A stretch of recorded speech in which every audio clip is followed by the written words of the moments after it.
अस्सलामु अलैकुम वरहमतुल्लाहि वबरकातुहू। अक्सर लोग ये सवालात पूछते रहते हैं कि इस्लाम में फ़ैमिली प्लानिंग जायज़ है या नहीं, और हमें कितने बच्चे पैदा करना चाहिए, और दो बच्चों के दरमियान कितना वक्फ़ा होना चाहिए, और हम क्या और किन हालात के अंदर हमल गिरा सकते हैं और कब तक गिरा सकते हैं, इस्लाम और शरीयत इस बारे में क्या हुक्म देती है। और हमारे ख़वातीन के ग्रुप में से भी एक बहन ने सवाल किया है कि सोनोग्राफ़ी में उनको पता चला है कि बच्चा माजूर है, तो क्या हम ऑपरेशन करके वो बच्चा गिरा सकते हैं, वगैरह वगैरह। इस तरह के और भी मसाइल ज़ब्त तौलीद से मुताल्लिक़ और इसक़ात हमल से मुताल्लिक़ और हमल गिराने से मुताल्लिक़ बहुत सारे सवालात लोगों के जहनों में रहते हैं, और लोग वो कर गुज़रते हैं और फिर आकर मसाइल पूछते हैं। हमारा ये वीडियो बनाने का मकसद ये है कि आप ये वीडियो आखिर तक देखें, इसको ज़्यादा से ज़्यादा शेयर भी करें, ताकि ज़ब्त तौलीद के ताल्लुक़ से और फैमिली प्लानिंग के ताल्लुक़ से सही मसला और असल मसला लोगों तक ज़्यादा से ज़्यादा पहुँचे। तो देखिए, ज़ब्त तौलीद यानी बच्चों को पैदा होने से रोकने की 4 सूरतें इख्तियार की जाती है। सबसे पहली सूरत तो ये इख्तियार की जाती है कि मर्द हमेशा के लिए अपनी क़ुव्वत तौलीद यानी जिसे नसबंदी कहते हैं वो कर देता है, और औरत ऑपरेशन कराकर बच्चा दानी थैली हमेशा के लिए निकाल देती है। तो ये जो सूरत है, नसबंदी और ऑपरेशन कराकर बच्चा दानी निकाल देना और अपनी क़ुव्वत तौलीद को ख़त्म कर देना, ये बिल इत्तेफाक हराम है, चाहे इसमें कितने भी फ़ायदे नज़र आ रहे हो। अब दूसरी सूरत पर आते हैं। दूसरी सूरत ऐसी है कि लोग ये तरीका इख्तियार करते हैं जिससे क़ुव्वत तौलीद तो बाकी रहती है, यानी बच्चा पैदा होने की ताकत तो बाकी रहती है, लेकिन हमल न ठहरने के लिए वो कुछ प्रिकॉशन लेते हैं, जैसे कंडोम लगाना जिससे मनी रहम में जाने से रुक जाती है, और दूसरा तरीका औरतें जो कॉपर्टी लगाती हैं जिससे मर्द की मनी रहम मादर में नहीं पहुंच पाती है और हमल नहीं ठहरता है, और एक तरीका अज़्ल का है, यानी अज़्ल यानी मनी निकलने से पहले मर्द अपना अज़्म मखसूस बाहर निकाल कर मनी को ज़ाय कर देता है। एक मसला मैं आपको यहाँ पर चलते चलते बता दूँ, याद आ गया तो, कि अज़्ल करना और कंडोम लगाना ये दोनों में औरत की इजाज़त ज़रूरी होती है, क्योंकि ये दोनों चीज़ें औरतों की जिस्मानी तस्कीन में रुकावट पैदा करती है, इसलिए ये दोनों काम औरत की इजाज़त से होने चाहिए। आइए मसले पर आते हैं। हमल रोकने के लिए माने हमल गोलियां खाना यानी एंटी प्रेगनेंसी टैबलेट खाना, जैसे एपिल्स टैबलेट, चॉइस वगैरह, ऐसी बहुत सारी मेडिसिन मेडिकल स्टोर में मिलती है जिसके खाने से, जिसके इस्तेमाल करने से हमल रुक जाता है, वगैरह वगैरह।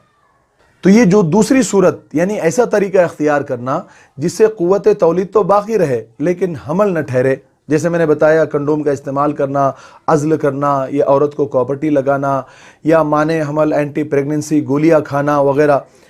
अगर ये सब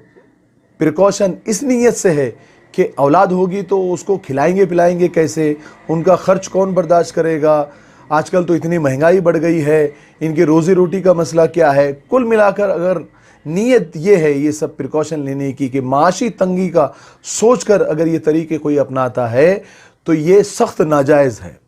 क्योंकि माश की यानी रोज़ी रोटी की ज़िम्मेदारी और उसका इंतज़ाम अल्लाह रब्बुल आलमीन ने अपनी ज़ात से वाबिस्ता कर रखा है, किसी को इसमें दखल देने की इजाज़त नहीं है। अल्लाह ताला का फरमान है कि इंसान जब दुनिया में जन्म लेता है, पैदा होता है, तो उसका रिस्क अल्लाह के ज़िम्मे है। इंसान तो इतना गुनहगार और सियाकार है कि उस काबिल ही नहीं कि उसको एक निवाला दिया जाए, उसे तो जो भी रिस्क मिलता है वो इन्हीं मासूम बच्चों की बदौलत मिलता है। अल्लाह तबारक व तआला कुरान पाक में फरमाते हैं कि वला तक़्तुलू औलादकुम खशियत इमलाक, तुम अपनी औलाद को माल के खौफ से कत्ल न करो। याद रखो, ये काम रिस्क और माशी तंगी को देख कर न करो, ये नाजायज़ है। ये जो प्रिकॉशन के तरीक़े हैं चंद मजबूरी में जायज़ है, जैसे कोई शख्स ये समझता है कि उसकी औरत यानी उसकी बीवी इतनी कमज़ोर हो चुकी है कि पहले से 1-2 बच्चे सीज़र वगैरह से हो चुके हैं, या फिर नॉर्मल भी अगर हुए हैं लेकिन उसकी सेहत इतनी कमज़ोर हो चुकी है कि वो अगला हमल सह नहीं पाएगी, उसकी जान को भी ख़तरा हो सकता है, और फिर ऐसी हालत में थोड़े थोड़े वक्फे से बच्चे पैदा होते रहे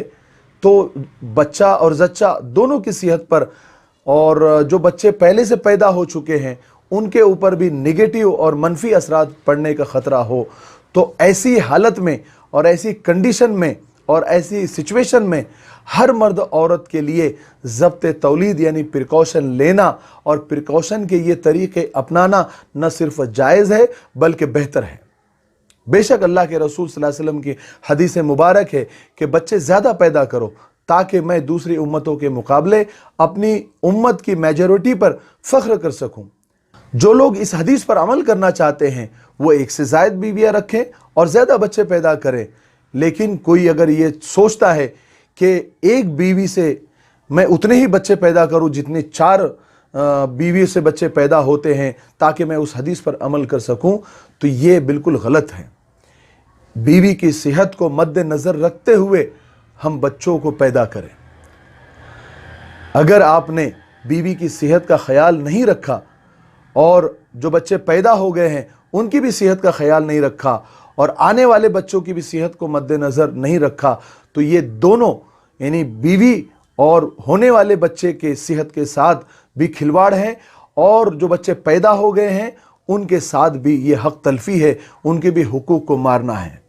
लोग ये नहीं समझते कि बच्चे की पैदाइश पर माँ को जिन तकलीफ़ों और दुश्वारियों का सामना करना पड़ता है उसका अंदाज़ा वो औरतें ही कर सकती हैं, वो माएँ ही कर सकती हैं जिन पर वो गुज़रती है। गोया वो मर कर दोबारा ज़िंदा होती है और पैदा होने वाले बच्चे को 2 साल तक दूध पिलाना माँ की जिम्मेदारी है, बच्चे का हक भी है। इसमें बेशुमार जिस्मानी और रूहानी फ़वाइद है। माँ के दूध का बदल हरगिज़ कोई नहीं है और जल्दी जल्दी बच्चे पैदा होने के सबब माँ की सेहत भी मुतासिर हो सकती है और जो बच्चा पैदा हो गया है उसकी भी शरई हक उसको नहीं मिलता और जो बच्चा पैदा होने वाला है उसकी भी सेहत के साथ वो मजाक होता है, खिलवाड़ होता है। इसीलिए वक्ती तौर पर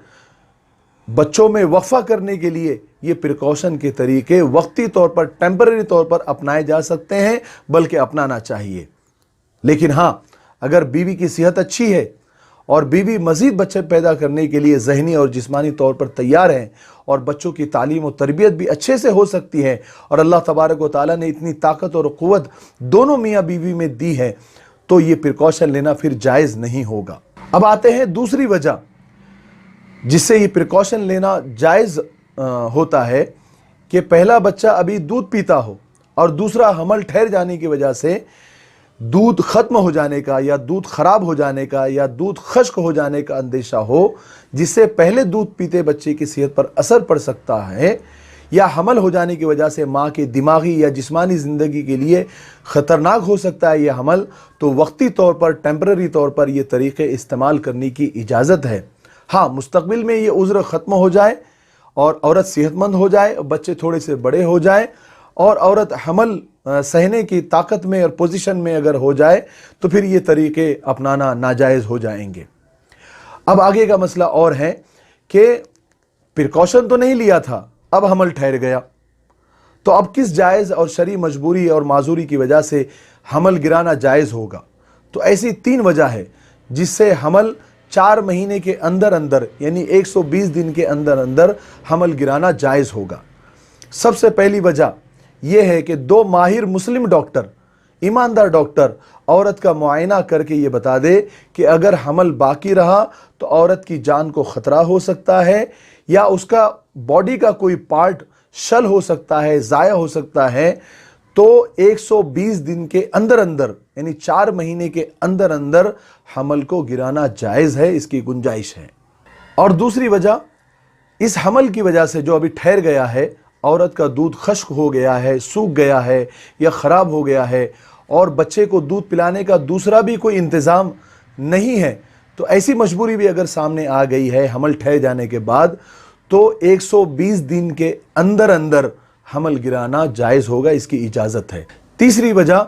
अगर ज़िना से हमल ठहर गया हो तो ये हमल 4 महीने के अंदर अंदर गिराने की इजाज़त है, उसको ज़ाय करने की इजाज़त है। अब चाहे वो हमल गिराना ऑपरेशन के ज़रिए हो, गोलियां खाकर हो या क्यूरेटिंग के ज़रिए हो, लेकिन 120 दिन के अंदर अंदर इन तीनों मजबूरियों के अंदर हमल गिराना जायज़ है। मसले को अच्छी तरह से समझ लें, थोड़ी सी भी गड़बड़ ना करें। अब एक आखिरी मसला रह गया है कि 4 महीने हो गए हैं हमल ठहर के, 120 दिन के ऊपर कुछ दिन गुजर गए हैं, 5 महीने हो गए हैं, 5.5 महीने हो गए हैं या 4.5 महीने हो गए हैं। अब कोई ऐसी मजबूरी, ऐसा कुछ उज़्र आ गया जो मैंने ऊपर गिनाए हैं, یا پھر جیسے ہماری بہن نے سوال کیا ہے کہ سونوگرافی میں پتہ چلا ہے کہ بچے کا کوئی پارٹ یا پھر وہ بچہ معذور ہے،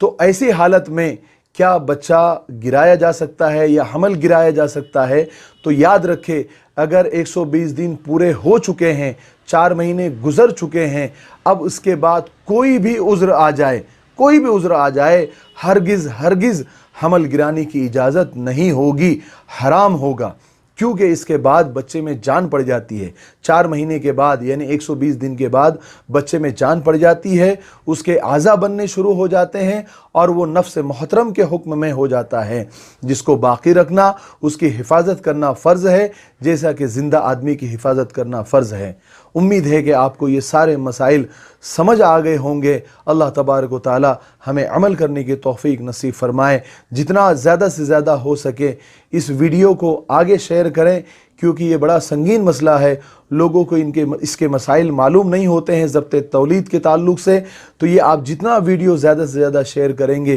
یہ مسائل لوگوں تک زیادہ سے زیادہ پہنچیں گے اور وہ شریعت کے پابند بنیں گے اور آپ کو بھی اس کا ثواب ملے گا۔ اللہ تبارک و تعالی ہمیں عمل کی توفیق نصیب فرمائے۔ السلام علیکم ورحمۃ اللہ وبرکاتہ۔